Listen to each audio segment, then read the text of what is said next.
Sampurasun, Rahayu Sagung Dumadi, semoga segala makhluk berbahagia. Oke sahabat-sahabat, langsung aja jumpa lagi dalam channel Warta Kabar Baik, channelnya ODGJ ya. Orang dengan gagasan-gagasan jujur ya, yang selalu berani kulil hak walau kana muron ya, mewartakan kebenaran meskipun pahit. Halo sobat-sobat semuanya, jumpa lagi di channel Warta Kabar Baik. Selamat pagi buat yang menyimak video ini di pagi hari. Selamat siang, sore, dan malam buat yang menyimak di siang, sore, atau malam hari. Sobat-sobat, video-video di channel Warta Kabar Baik ini hanya dikhususkan bagi jiwa-jiwa atau orang-orang yang berpikiran terbuka ya. Bagi yang tidak berpikiran terbuka, skip aja deh. Oke, terima kasih semuanya. Jangan lupa subscribe, like, komen, dan share ya. Oke sahabat-sahabat, pada video kali ini kita akan memberikan apresiasi dan juga reaksi yang positif terhadap channel YouTube Ray Agnostic. Nah, ini channel baru nih, bisa disupport teman-teman ya. Jadi ceritanya begini teman-teman. Sekitar 2 atau 3 hari yang lalu ya, saya mendapat informasi dari ibu atau tante atau siapa ya, Bunda Expransa Ansa ya, mengirim WA kepada saya. WA saya buat teman-teman yang belum tahu, WA saya adalah 081914743418. Nah, Bunda Expransa itu mengirim saya WA. Di WA-nya itu diberikan link video. Link video dari channel YouTube. Setelah saya buka, ternyata channel YouTube-nya namanya Ray Agnostic. Nah, seperti ini. Dan kemudian saya buka itu link videonya. Dan ternyata saya dibawa ke video yang ini. Oh ya, jadi yang pertama-tama saya harus mengucapkan terima kasih kepada Bunda Expransa Ansa yang sudah memberikan informasi atas channel YouTube Ray Agnostic itu ya. Yang kemudian setelah saya buka, kemudian saya menyimak salah satu videonya. Ya, jadi saya berterima kasih juga kepada pemilik akun Ray Agnostic ya, yang sudah menyajikan sesuatu hal yang termasuk ODGJ ya teman-teman ya. Jadi Ray Agnostic ini menurut saya termasuk orang dengan gagasan jujur, yang berani membongkar ya. Berani membongkar apa? Berani membongkar bahwa ternyata tidak semua ajaran agama itu baik. Tidak semua laki-laki, ya, tidak semua agama mengajarkan kebaikan. Nah, jadi nanti kita akan simak cuplikan videonya ya. Atau sekarang langsung aja kita simak. Demikian cuplikan videonya, dan nanti saya akan memberikan reaksi atau apresiasi dari saya. Demikian. Selamat datang kembali di channel Ray Konoha. Setelah saya meneliti dan memahami, ternyata tidak semua agama itu mengajarkan kebaikan. Tidak semua agama itu baik. Sekali lagi saya katakan, tidak semua agama itu baik. Ternyata tidak semua agama itu mengajarkan kebaikan. Kenapa saya mengatakan seperti ini? Jadi dulu saya waktu kecil saya berprinsip bahwa semua agama itu baik. Kalau agama itu tidak baik berarti itu hanya oknum. Tapi semakin dewasa, semakin saya pelajari, semakin saya teliti, semakin saya merasa bahwa ternyata tidak semua guys. Jadi kalau saya perhatikan sekarang ini ya, kalau ada orang baik itu dalam beragama, itu karena dia dasarnya baik, bukan karena faktor daripada agama itu. Jadi kalau ada misalnya nih, ada orang baik nih, terus beragama, itu bukan karena agamanya, tapi karena dasarnya baik, orangnya baik gitu.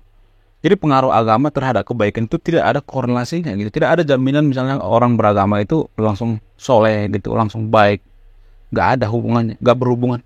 Bahkan kalau saya perhatikan ya, bahkan justru orang yang jahat beragama itu makin jahat, makin brutal. Makanya ada istilah premanisme berkedok agama. Ada banyak kan di Konoha seperti itu.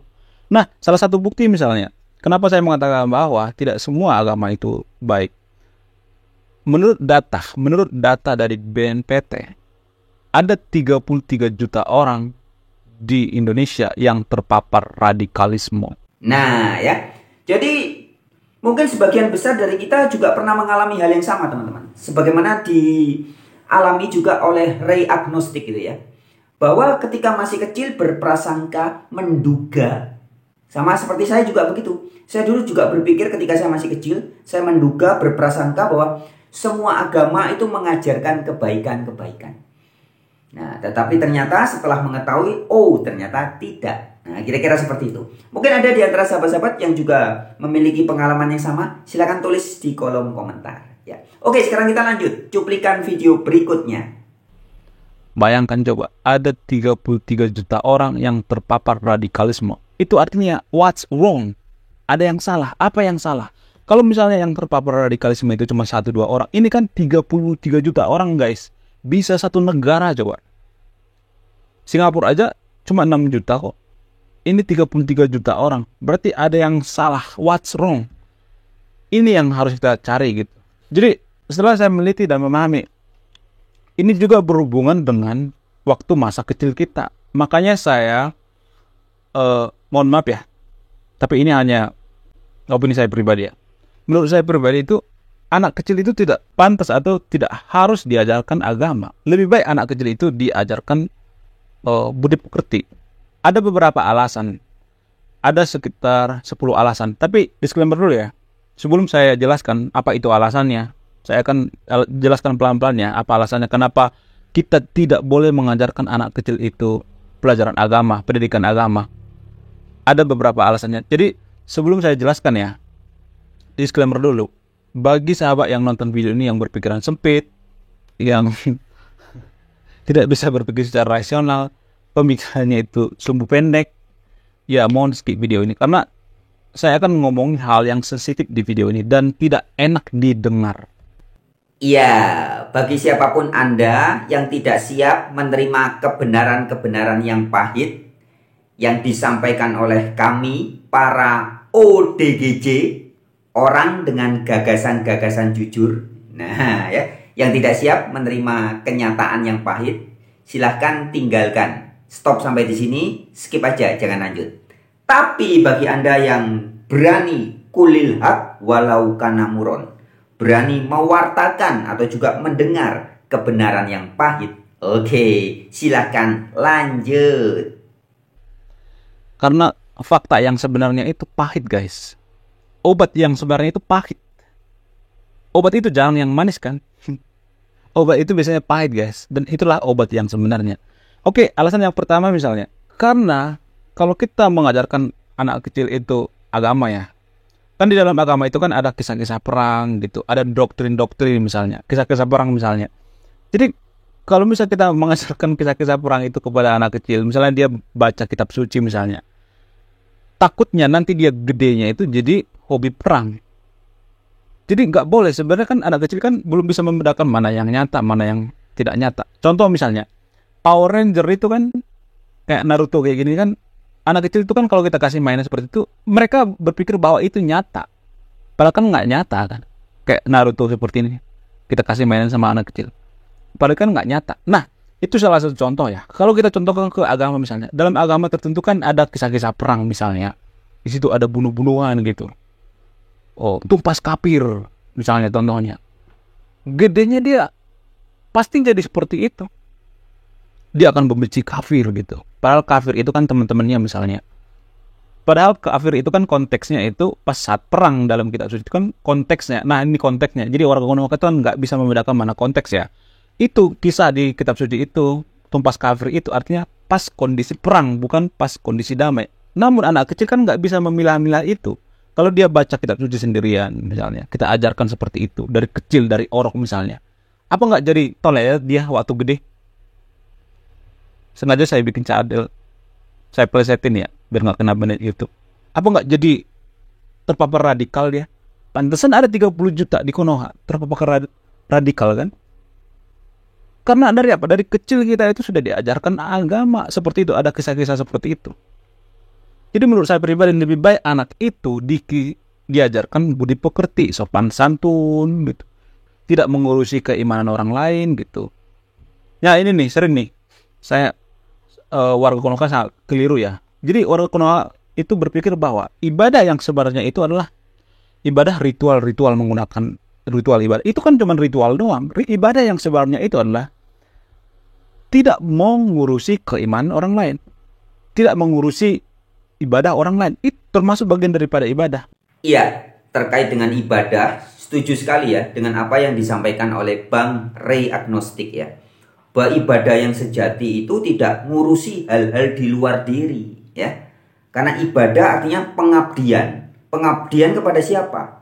Kepada Tuhan yang asli, Tuhan yang asli yang beserta kita, yang meliputi segala sesuatu. Nah, jadi bukan nyalahkan hal-hal di luar diri, ya, tapi ibadah sejati adalah hubungan pribadi kita dengan zat atau roh Dia yang lebih dekat dari urat leher kita, ya. Jadi bentuknya bisa makan makanan yang sehat, itu ibadah. Minum minuman yang sehat, olahraga, ya, memperbaiki diri, itu ibadah yang sejati. Bukan ngurusin apalagi menyalah-nyalahkan agama-agama lain, menyalah-nyalahkan orang-orang lain. Lihat orang makan babi stres. Ada siapa itu? Rina Mukherjee, ya. Lina Mukherjee, ya. Makan babi, baca bismillah. Wah, kejang-kejang, ya. Banyak orang kejang-kejang. Penistaan agama, tangkap, penjarakan Lina Mukherjee. Inilah ibadah-ibadah yang salah kaprah. Oke, kita lanjutkan. Ray agnostik. Tidak mengurusi keimanan orang lain. Tidak mengurusi ibadah orang lain. Itu termasuk bagian daripada ibadah. Makanya saya di komentar itu saya sering membaca ya komentar-komentar. Kamu kan ini, Tuhanmu apa? Tuhanmu seperti apa? Kamu kenapa nggak beragama? Dan lain sebagainya, ada macam-macam lah gitu. Tuhan kalian itu seperti ini ya. Jadi antara agama Samawi kan seperti itu ya. Sering gotok-gotokan ya. Debat gitu. Oh, Tuhan kalian seperti ini. Tuhan kalian hobi perang gitu. Tuhan kalian hobi berjalan di atas air gitu. Jadi kan ada seperti itu kan. Ada olok-olokan seperti itu. Jadi menurut saya pribadi ini gak cocok gitu. Diurusin gitu. Gak cocok diurusin. Kenapa? Jangan kita mengurusin gitu. Jadi ini bagian daripada ibadah juga. Dengan tidak mengurusi agama orang lain juga itu bagian daripada ibadah. Orang Konoha kan tidak mengerti ibadah yang sebenarnya itu. Ibadah yang sebenarnya itu adalah tidak mengurusi keimanan orang lain. Tidak mengurusi ibadah orang lain. Orang lagi ibadah dipersekusi. Itu adalah ibadah sebenarnya. Dengan menahan diri, dengan menahan kesabaran. Ini kan di Konoha beragama, tapi mempersekusi ibadah orang lain. Mengurusi ibadah orang lain. Panas dengan ibadah orang lain. Gusar. Hanya setan yang gusar melihat orang lain ibadah. Ya kan? Mohon maaf ya. Saya melihat warga Konoha itu sudah tidak waras dalam beragama. Sangat tidak waras. Jadi apakah ini faktor waktu kecil kita diajarkan bahwa tentang kisah-kisah yang ada di kitab suci itu berbahaya kalau dia sudah gede? Silakan disimpulkan sendiri ya. Saya tidak akan memberikan kesimpulan. Ini saya hanya mengurai ya. Jadi di video manapun di video saya tidak akan memberikan kesimpulan. Silakan disimpulkan sendiri. Dan di sini saya hanya mengurai. Dan ini pun terjadi di Konoha ya, bukan di Indonesia. Biar bisa dibedakan ya. Saya tidak mengatakan bahwa ini terjadi di Indonesia, tapi di Konoha. Alasan kedua, kenapa anak kecil itu seharusnya diajarkan budi pekerti bukan agama? Kenapa? Karena dalam agama itu, kalau kita mengajarkan agama itu kan ada di situ namanya doktrin gitu. Menghafal misalnya, dalam beragama itu kan ada tradisi menghafal ya. Jadi menghafal ini bikin otak jadi, mohon maaf, bodoh tahu guys. Kasta terendah dalam ilmu pengetahuan itu adalah menghafal. Dengan menghafal itu otak kita tidak berjalan gitu. Jadi kalau misalnya kita menghafal sesuatu gitu, misalnya ketiplok semuanya misalnya 2 lembar atau 3 lembar misalnya, berarti otak kita yang lain itu nggak berjalan gitu. Harus semuanya berhenti baru kita bisa menghafal ini semuanya. Makanya saya juga tipe orang yang tidak bisa menghafal. Aku tuh sangat susah menghafal. Bahkan menghafal nomor handphone juga saya sangat susah. Saya tidak pernah menghafal nomor handphone. Nggak bisa, otak saya itu nggak mampu menghafal. Jadi menghafal itu adalah kasta terendah dalam ilmu pengetahuan. Walaupun saya bukan orang Bali, saya tidak setuju. Kenapa? Karena pesantren-pesantren Islam inilah yang melahirkan Ibnu Muljam, turunan dari Muljam. Karena yang membunuh mantunya Nabi Muhammad adalah penghafal Al-Quran, penghafal kitab. Sedangkan yang namanya pesantren Islam kebanyakan cuma ngapalin kitab, cuma ngapalin Al-Quran. Nggak ada gunanya. Orang ngapalin kitab malah jadi benci. Kenapa mereka benci terhadap ajaran lain? Kenapa mereka benci terhadap agama lain? Masalahnya itu diajarkan di dalam kitabnya. Itu ada di dalam Quran. Maka saya menyatakan kitab Al-Quran itu adalah hal yang pertama melahirkan fitnah, hal yang pertama melahirkan kebencian. Karena Nabi Muhammad sama sekali tidak pernah menulis kitab. Nabi Muhammad yang sebenarnya, kalau Anda benar-benar Islam mengikuti Nabi Muhammad, Anda seharusnya tidak percaya yang namanya kitab Al-Quran. Karena kitab Al-Quran ditulis bukan oleh Nabi Muhammad. Dan ketika kitab Al-Quran ditulis, melahirkan banyak pertumpahan darah dan konflik. Yang pertama dalam sejarah adalah Abdurrahman bin Muljam. Membunuh mantunya Nabi Muhammad, membunuh Ali bin Abi Thalib. Hanya karena apa? Hanya karena perbedaan tafsir, hanya karena perbedaan paham. Semua itu lahirnya dari mana? Dari kitab Al-Quran. Coba sekarang orang Islam, jangan dengan agama lain, dengan sesama agamanya saja, saling perang, saling bunuh. Semuanya sumbernya dari mana? Dari kitab Al-Quran. Jadi kalau Anda benar-benar memahami tentang pesan Tuhan, kitab Al-Quran itulah yang disebut dengan Dajjal. Sudah tahu kita menghafal itu bikin otak jadi bodoh. Kenapa kita anak harus ngajarin menghafal? Kan dalam tradisi beragama itu kan ada tradisi menghafal. Jadi ini akan bikin anak itu kalau gedenya itu bodoh, malas belajar gitu. Kalau misalnya mau membaca itu malas gitu. Jadi ini adalah semacam shock terapi waktu kecil gitu, shock terapi yang tidak baik gitu. Kalau misalnya kita paksa anak gitu, masih kecil gitu, masih umur 5 tahun, 7 tahun kita paksa menghafal, yang ada otaknya nanti meledak gitu. Harusnya kan anak itu kan diajak berpikir kritis ya, bukan disusupi dengan hafalan itu akan bikin anak jadi bodoh. Alasan yang ketiga misalnya, kenapa saya mengatakan bahwa anak kecil itu jangan diajarkan agama waktu kecil ya. Karena agama itu kan mengajarkan banyak-banyak berdoa ya, bukan banyak-banyak bekerja gitu. Jadi ini kan dua hal yang berbeda. Kalau di barat itu kan orang-orang ditanamkan, atau di orang-orang China itu kan ditanamkan untuk belajar, untuk banyak, maksudnya banyak bekerja daripada berdoa. Jadi kalau agama itu kan mengajarkan kita untuk banyak berdoa daripada bekerja gitu. Berdoa gitu. Makanya di warga Konoha itu berorientasi pada itu kan, surga kan. Kenapa kita berharapkan doa, berharapkan surga, kita masuk surga dengan cara hanya melakukan ritual-ritual, tapi kita berharapkan surga. Jadi inilah kekeliruan dalam berpikir ya, cacat logika. Kalau kita dari kecil sudah doktrin anak itu belajar agama terus berdoa terus, maka dia akan berpikir bahwa untuk menyelesaikan masalah, solusi itu ya hanya berdoa gitu, gak ada yang lain gitu. Tapi buktinya kita nggak maju-maju juga. Kalau misalnya saya mengatakan bahwa pernyataan saya ini keliru, buktinya kita nggak maju-maju juga kan. SDM kita tertinggal, IQ kita tertinggal. Inilah bukti bahwa ada yang salah. Kalau negara kita sudah tidak maju, itu artinya ada yang salah dengan pola pikir kita, ada yang salah dengan tindakan kita. Ini yang perlu kita rubah. Kalau tindakan pola pikir kita benar, berarti kita udah masuk ke 2045 Indonesia emas.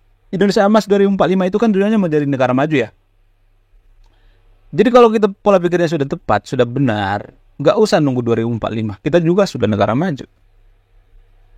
Mungkin ada yang bantah, Indonesia kan masih baru merdeka. Kata siapa? China juga sama kok, barengan kok. Lebih dulu merdeka kita daripada China. China kan pernah dijajah sama Jepang. Bisa maju kok orang itu. Dasar kitanya aja yang itu. Dalam berpikirnya itu kebolak-balik, mindsetnya itu tidak tepat. Ada yang salah dengan pemikiran kita. Sehingga kalau saya mengatakan seperti ini terlalu pahit ya, orang kan tidak mau introspeksi diri kan, terlalu pahit. Biasanya kan orang menyalahkan orang lain. Oh, bukan saya yang salah. Oh, orang lain salah. Oh, bukan kita yang salah. Padahal kan harus introspeksi diri. Alasan yang selanjutnya misalnya, ada di dalam agama itu doktrin-doktrin yang susah dipahami ya. Jadi misalnya konsep ketuhanan gitu. Dan egosentris misalnya. Dalam agama tertentu kan ada yang mengatakan bahwa agama kita yang paling benar, suku kita yang paling benar. Seperti agama Yahudi misalnya.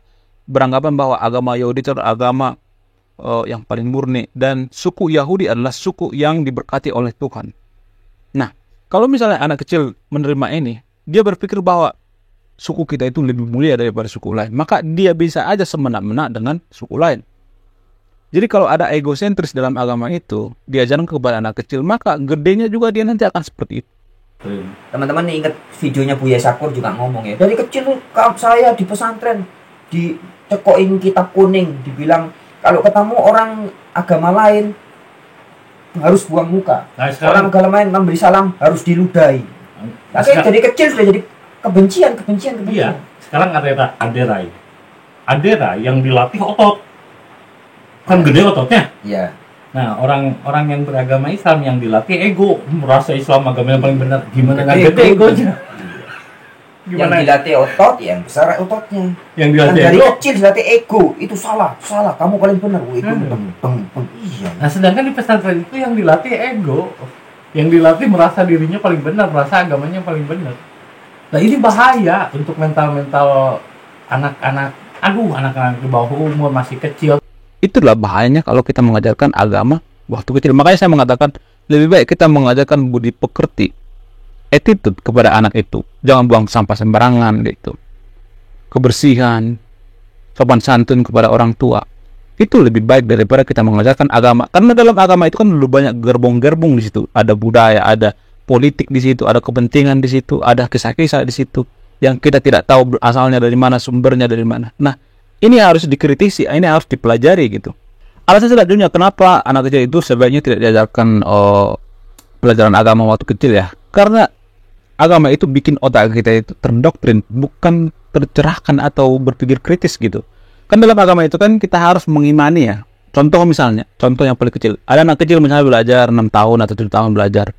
Terus belajar tentang kisah Nabi Musa misalnya membelah lautan. Ceder, lautan terbuka, terbelah. Terus kalau ada anak kecil bertanya, apakah itu masuk akal guru gitu? Gurunya kan pasti ngomong, lu jangan banyak bacot deh, imani saja, cukup imani saja. Jadi anak kecil berpikir bahwa orang yang banyak tanya itu orang yang bermasalah ya. Sehingga ini akan bikin anak-anak warga Konoha itu susah bertanya. Kan sampai sekarang juga gitu kan, kurikulum merdeka, tapi anak kecil di Konoha itu kan susah bertanya kan, nggak mau bertanya, takut dibilang salah. Kenapa? Karena dari kecil, dari belajar agama itu dikatakan bahwa orang yang banyak tanya itu adalah orang yang bermasalah. Jadi kalau dalam agama kita dikisahkan seperti itu kan jadi semacam terdoktrin kan, kita jadi terdoktrin, bukan tercerahkan gitu. Kita tidak berpikir kritis, kita makin terdoktrin. Ya, sahabat-sahabat, itu tadi cuplikan edukasi yang juga inspiratif ya, dan perlu kita berikan apresiasi dan semangat terus berkembang ya, Mas Bro, pengasuh channel Ray Agnostik. Terus bagikan pemikiran-pemikiran kritis, bangkitkan kesadaran anak-anak muda Nusantara ya, karena ini memang sudah waktunya kebangkitan Nusantara. Dan dogma-dogma, doktrin-doktrin agama yang meracuni putra-putri Nusantara ini sudah waktunya wis titi wancine disingkirkan dari benak, dari pikiran, dari mental putra-putri Nusantara, agar kita terbebas, merdeka, lepas dari doktrin-doktrin agama yang membodohi umat manusia. Oke, tetap semangat ya teman-teman. Seperti biasa, jika video ini dianggap baik, silakan bagikan kepada sanak, family, handai, tolan, kerabat Anda. Dan tetap ODGJ, orang dengan gagasan jujur, yang selalu berani mengatakan, menyampaikan kebenaran meskipun pahit. Oke, semangat.